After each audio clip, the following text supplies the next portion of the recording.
Kalau melihat merdeka secara de facto, ya kita merdeka. Merdeka ya. Dengan proklamator waktu itu Bung Karno,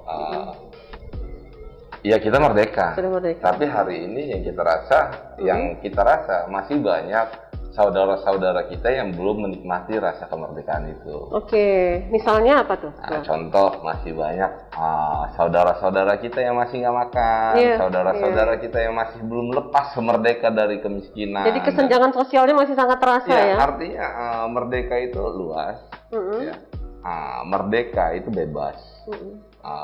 Hari ini makna merdeka yang kita rasakan semua adalah dulu merdeka dari penjajahan.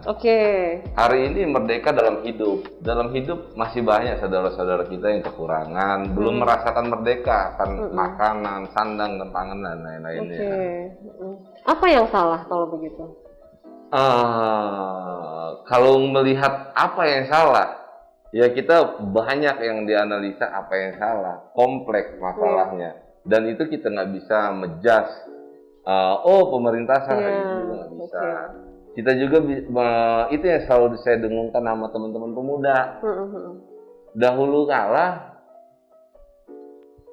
orang-orang tua kita, pendahulu-pendahulu kita, nenek buyut kita, itu bersatu padu, mengorbankan nyawa. Mengorbankan tenaga untuk melakukan yang namanya menciptakan suasana merdeka yang kita hari ini rasakan. Nah, ini yang saya ajak teman-teman pemuda hari ini, kita tidak mengorbankan nyawa lagi hari ini. Kita hanya mengorbankan sedikit tenaga, pemikiran, dan kepedulian, rasa kepedulian kita bangkitkan jiwa-jiwa sosial kita dan menjaga nilai-nilai budaya kita di tengah serangan-serangan apalagi zaman digitalisasi ini. Ya hanya itu yang harus kita jaga. Sebenarnya tidak mesti kita harus mengorbankan nyawa. Nah, kalau itu pun nggak bisa, bagaimana kita, seandainya kita hidup di zaman dulu, mungkin kita tidak akan pernah merdeka. Tapi kalau menurut Ketua sendiri, sebenarnya pemuda-pemuda Indonesia saat ini di Lampung, Bandar Lampung khususnya, apakah sudah bisa menunaikan tugasnya sebagai pemuda yang seharusnya bisa menjadi generasi penerus bangsa, bisa menjadi contoh buat adik-adiknya? Kalau menurut Ketua gimana? Saya melihat begini,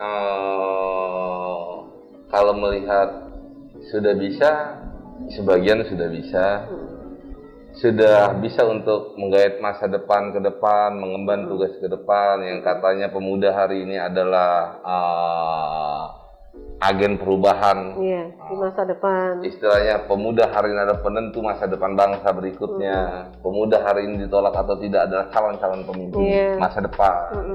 Saya melihat sebagian melihat ya sudah, sebagian kita melihat ya. Yang saya khawatirkan sebenarnya bukan itu. Di tengah kompleksitas hari ini, di tengah serangan-serangan global, yang salah satunya adalah kemajuan teknologi. Kemajuan teknologi ini yang selalu saya perhatikan, dan beberapa kali pertemuan dengan teman-teman pemuda selalu saya sampaikan, ini ada sisi positif dan ada juga sisi negatifnya.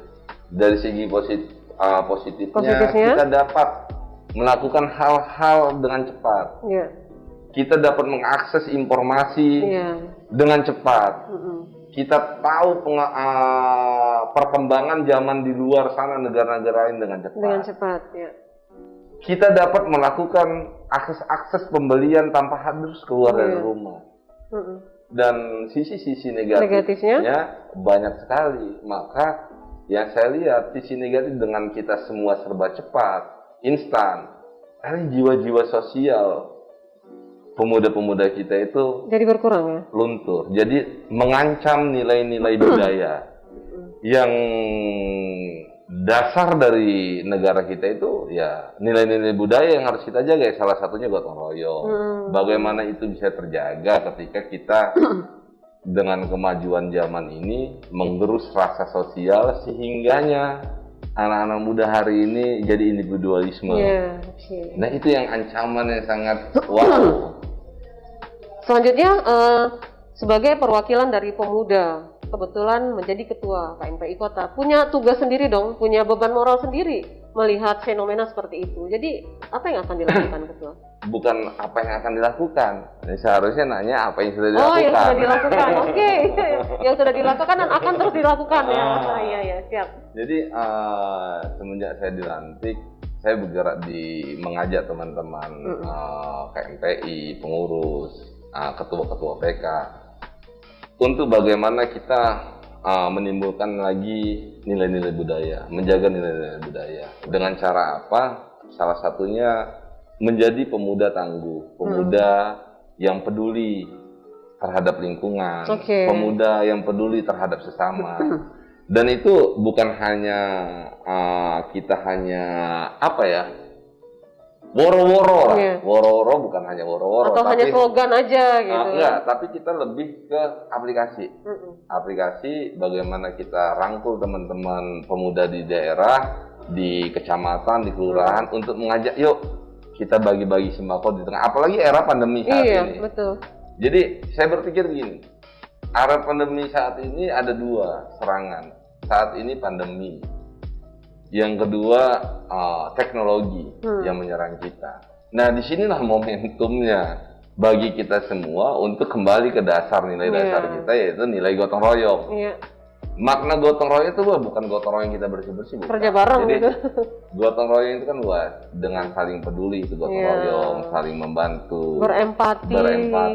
Nah, ini yang kita terus gulirkan, mengajak anak-anak muda, ayo kita bagi-bagi sembako ke A, mengajak kerja bakti dan lain-lain. Itu menjadi tugas yang sulit nggak sih sebenarnya? Karena sekarang nggak usah pemuda ya, masih anak-anak aja sudah mereka terkontaminasi dengan seperti yang ketua sampaikan, kecanggihan teknologi itu membuat jadi mereka males untuk bersosialisasi gitu. Itu menjadi tantangan sendiri nggak sebenarnya? Tantangannya ya yang pasti sangat menantang. Pertama, saat ini ketika kita bergerak maka kita butuh yang namanya akomodasi. Jadi kita menggerakkan seseorang untuk menggerakkan hatinya itu awalnya harus kita pancing, dan itu butuh modal. Kita kasih contoh dulu, gitu ya. Bagaimana kita bisa mewujudkan pemuda-pemuda di Kota Bandar Lampung, Lampung pada umumnya menjadi pemuda-pemuda yang peduli. Jangan hanya cuman sekedar kongko-kongko, tapi ngelihat fenomena hari ini unik. Itu yang sempat saya bahas kemarin sama teman-teman OKP GMKI. Apa itu? Hari ini ada beberapa viral. Salah satunya viral yang suntik vaksin kosong. Nah, itu karena kemajuan zaman yang unik. Yang seharusnya si yang mengambil video, dia udah melihat dong itu kosong. Kenapa nggak ditegur?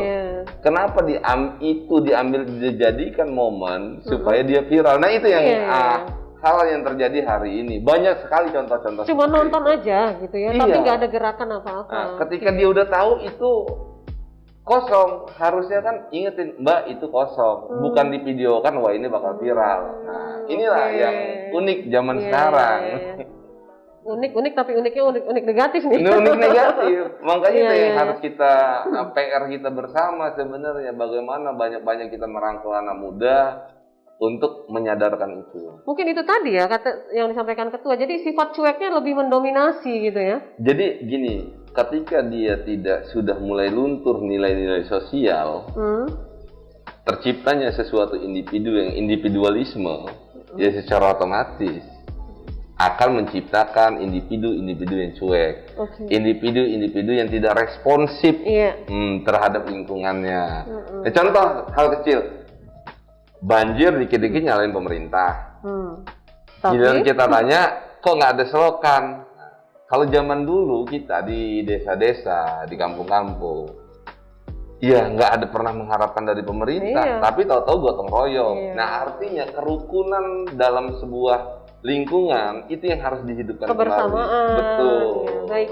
Oke, untuk pemuda Bandar Lampung, pemuda Lampung, pemuda Indonesia pada umumnya, ayo kita hari ini adalah calon pemimpin masa depan. Parameter masa depan Indonesia adalah kita, pemuda hari ini. Ayo kita bersama menjadi pemuda-pemuda yang tangguh.